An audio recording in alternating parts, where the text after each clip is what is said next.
Bonjour à tous et à toutes, ici Nicolas de Montréal. On est lundi, il est presque 2 heures et c'est une journée bien spéciale aujourd'hui. Je ressens plein d'émotions qui se bousculent en moi. En fin de semaine, c'est devenu très évident qu'on va déménager bientôt. Jusqu'à maintenant, c'était très abstrait, c'était quelque chose dans le futur et quelque chose qui va se passer dans le futur. On va déménager. Mais là, en fin de semaine, on a acheté les meubles, on a commencé à faire des boîtes. L'autre semaine d'avant, on a fait partir un gros meuble du salon et là, ça sent que ça s'en vient vite. C'est dans 3 mois. C'est le 1er mai qu'on va déménager. Donc, c'est ambigu comme sentiment, plutôt comme émotion. Mon sentiment est très clair. J'ai beaucoup de clarté dans mon sentiment, mais dans mes émotions, en fin de semaine, on s'est débarrassé d'objets que j'ai depuis longtemps encore. Là, c'est des attachements émotionnels. Par exemple, j'avais une boîte avec ma peinture. J'avais de l'acrylique, des pots d'acrylique, des pinceaux.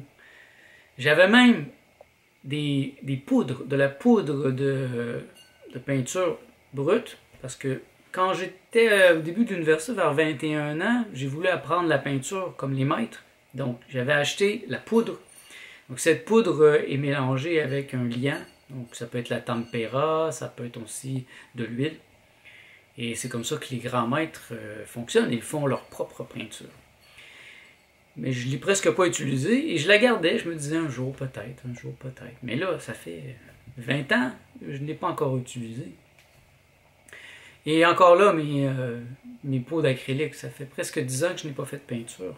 Et c'est possible que je n'en fasse pas encore pendant les prochaines années. Donc je me disais, je vais le garder au cas. Mais en fin de semaine, j'ai décidé de couper les liens énergétiques et c'est très émotionnel. Ça représente une partie de ma vie. Ces pots de peinture, j'ai fait des belles toiles avec et ils sont encore bons. Et je vais les donner. Je vais les donner à des gens qui vont les utiliser. Et si j'en ai besoin, ben, je vais en racheter. Qu'il en soit ainsi. Et il me faut couper dans le gras. C'est ça l'expression. Hein. Je vais maigrir bientôt avec mon jeûne et je vais couper dans le gras. Et il faut que je coupe dans le gras aussi dans toutes mes possessions. Là, on avait un deuxième set d'assiettes et un troisième set d'assiettes. Et même chose pour les draps. Un deuxième, troisième, quatrième set de draps pour le lit. Ça ne sert à rien. C'est toujours au cas où, mais toutes les fois qu'on reçoit de la visite, s'ils restent à coucher, ils ont généralement quelque chose avec eux pour ça. Ils ont emmené des matelas. Donc ça ne nous sert à rien d'être trop prévoyant pour des choses qui n'arrivent pas trop souvent. Et si on a besoin de quelque chose, ben on verra sur le moment présent. Si on a besoin, on manque de verre, de toute façon, le prochain appartement, sans même sortir dehors, on peut prendre l'ascenseur, descendre en bas au Dollarama, acheter des verres et revenir. Donc, je veux penser plus dans une pensée zen, le minimalisme. Je veux vraiment aller vers le minimalisme. Et là, ça prend forme vraiment de manière très intense. On a reçu les informations pour le déménagement. Aujourd'hui, je devrais booker le déménageur. Et j'ai une certaine nostalgie aussi. Il y a comme une tristesse que j'ai vu passer plusieurs fois aujourd'hui. Une tristesse parce que c'est comme une mort. C'est comme si j'allais mourir. En fait, je sens que je vais mourir. Je vais mourir symboliquement, mais il y a une partie de moi qui va vraiment mourir avec l'appartement ici. Que je vais laisser ici. Et c'est ça, cette nostalgie. C'est tous les bons moments que j'ai passés dans cet appartement. C'est 10 ans. Ça fait 10 ans que j'habite ici et il y a eu des grands moments. Des parties, des fêtes, des joies, des peines, des morts. J'ai eu des chats qui sont morts ici. Et tout ça fait partie de ce que je me suis défini de moi-même et je vais le laisser. Donc, cette image que j'ai de moi n'est plus bonne. Un peu comme un Bernard l'ermite. Il doit changer de coquille à un certain point, mais je dois changer de coquille. Cette coquille ici ne me représente plus. Et, bien, j'apprécie ces émotions, je les déguste en fait. Même s'il y a un peu de tristesse, c'est pas pas une dépression, c'est pas une grande tristesse, je veux pas commencer à pleurer, mais il y a une petite vague à l'âme. C'est OK. Et je regarde mes 10 ans ici, et ça a été un beau moment. J'ai passé des bons moments. Et j'ai grandi. J'ai vraiment grandi ici. Mais il me faut regarder dans le futur. Je suis un homme du futur et je ne peux pas rester attaché au passé, sinon je ne pourrais pas être ce que je me suis donné à être. Donc même ces petits papillons ne vont pas m'empêcher d'avancer. Et en plus, il y a le jeûne qui s'en vient. Et là aussi, c'est très, très proche. Là, je peux le sentir. Je commence cette semaine mon jeûne au jus. Là, il me reste encore un peu de nourriture, donc jusqu'au 15, je m'en fais pas trop avec ça, mais le 15, je vais commencer, le 15. Je vais manger probablement mon dernier repas samedi, en fin de semaine. Et là, je vais commencer un jeûne au jus pour commencer le 1er mars, mon jeûne à l'eau. J'aimerais bien commencer le 1er mars parce que ça va être facile de compter. Si c'est le 1er mars, donc je vais savoir jour 1, 2, 3, ça va être plus facile à compter et à montrer dans mes vidéos. Et donc ça s'en vient aussi. Je l'ai vécu l'année passée et je sais qu'il y a des moments d'exaltation incroyables, mais il y a des moments difficiles. Il y a des moments intenses où le corps réagit fortement, pas nécessairement à la fin, mais aux toxines.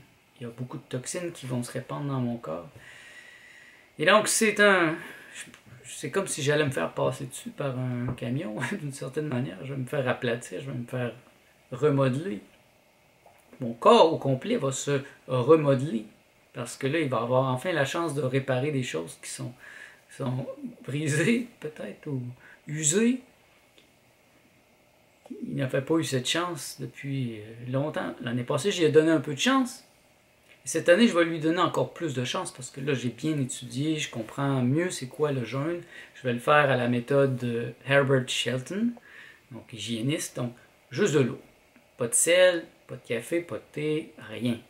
Ça va être difficile, ça va être toute une épreuve. Parce que c'est pas la fin qui est difficile, c'est la lassitude.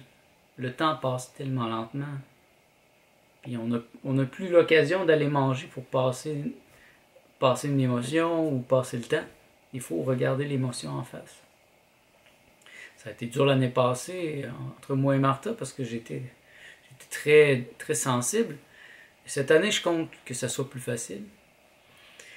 Mais je sais que c'est toute une épreuve et je la vois venir encore aussi. Donc pour moi, il y a ça, ce jeûne au jus, le jeûne à l'eau, l'après, qui est quand même intense aussi, un après-jeûne, revenir à la nourriture, c'est ce que j'ai trouvé le plus difficile l'année passée. Le jeûne a été relativement facile, mais revenir dans le monde, c'était difficile. À la limite traumatisant. C'est comme si... L'image de la mort est très bonne encore là. C'est comme si quelqu'un meurt, et là, il n'y a plus de souffrance, il n'y a plus de douleur, il est dans un bien-être éthérique. Et là, on lui redemande de revenir. Et là, il faut qu'il revienne dans la chair, dans la souffrance, et ça fait mal. Mais c'est un peu ça l'année passée. Quand on fait un jeûne à l'eau long, ben on ne va plus aux toilettes. Il n'y a plus... Je ne suis pas allé aux toilettes pendant 3 semaines. On ne mange plus rien. Donc ça devient abstrait, la nourriture, manger. On boit de l'eau, mais c'est pas la même chose. Et vivre dans le monde devient abstrait aussi parce que tout le monde mange, tout le monde continue sa vie, tout le monde continue à manger des choses qui les rendent malades, alors que nous, on est en phase de reconstruction dans la conscience. C'est super spirituel. C'est facile de comprendre pourquoi les grands maîtres spirituels ont fait des jeûnes depuis l'aube des temps, parce qu'il y a une grande spiritualité quand on fait un jeûne. En tout cas pour moi, je me suis senti extrêmement spirituel et très peu physique. Et c'est là la difficulté quand on décide de revenir. L'année passée, ça a été difficile.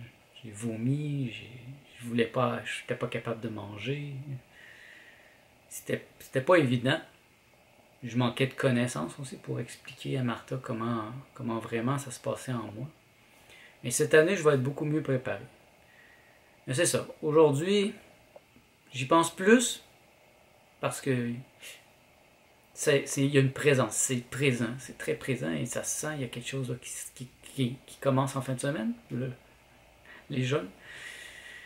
Alors, je suis content de partager ça avec vous parce que c'est toute une aventure que vous allez voir et que je vais partager aussi parce que je reçois vos commentaires, j'y réagis, j'y réponds. Et vous allez voir des grands changements dans ma vie qui, je souhaite, pourront vous inspirer à en faire tout autant. Pour ceux qui me suivent depuis plusieurs mois, ben vous le voyez, le déroulement, j'ai été très... Je ne pensais pas déménager, il était passé...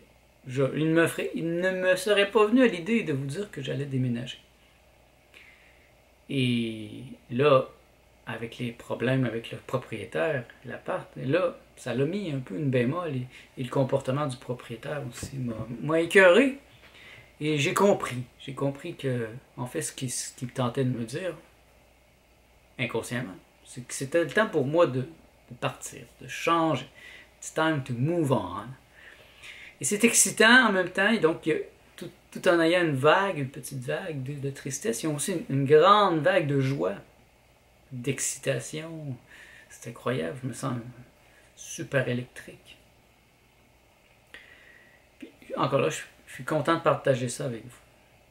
Avant de terminer, je voulais juste vous montrer, j'ai reçu un nouveau livre, qui s'appelle The Live Food Factor. Ça. C'est un livre sur la nourriture crue, raw food. Le guide compréhensif de la diète ultime pour le corps, l'esprit, la pensée et la planète. J'ai commencé à le lire cette semaine. De prime abord, c'est un peu simple, mais quand même, je pense que je vais trouver beaucoup de choses intéressantes. J'ai quand même fait beaucoup de lectures jusqu'à maintenant. Et donc, la majorité des informations qu'il nous donne je les connais, mais c'est toujours bien de se faire rappeler et d'avoir le plus d'arguments possible. Parce que c'est mon idéal, elle va vraiment dans le sens que j'imagine, que je pense, que je crois, que la nourriture vivante, la nourriture crue, c'est comme ça que je peux vivre en santé. Et c'est comme ça que de toute façon, la majorité des animaux, tous les animaux vivent sur la Terre. Et même l'être humain, avant qu'il découvre qu'il pouvait faire cuire sa viande ou cuire sa nourriture, il y a peut-être 400 000 ans. Mais c'est rien, ça, dans l'histoire de la planète. 400 000 ans. Je crois qu'il faut revenir à la source, réapprendre à manger naturel, cru, vivant, pour atteindre une santé et tous les bienfaits qui viennent avec. Je pourrais plus vous en parler quand j'aurai avancé plus dans ce livre, mais il y a beaucoup de choses que ça me rappelle. Les bienfaits de la nourriture crue, la guérison de multiples maux, les hémorroïdes, les pieds d'athlète, les rhumes, les allergies, le retour des cheveux foncés, les cheveux plus forts, la peau éclatante, le rajeunissement, si ce n'est que ceux-là. Il y en a plein d'autres. Donc ça, je vais vous revenir sur ce livre à mesure que je vais finir de le lire. Et puis, merci d'être à l'écoute, puis on se revoit dans le prochain vlog.